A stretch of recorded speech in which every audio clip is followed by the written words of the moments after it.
মাছ ধরা হইব। এটা রেখে দাও ভাই। ওই না এটা। হ্যাঁ কি আছে? ওই তুবর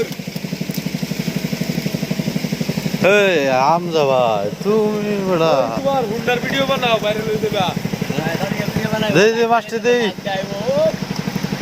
স্যার কি দেখবি আমি দেখতাম না তো আমার মোবাইলে দেখবো ওই হুন্ডার ভিডিও বানাও সেম ভাইরাল হইবা। হুন্ডার ভিডিও বাঁচতো না রাত করিয়া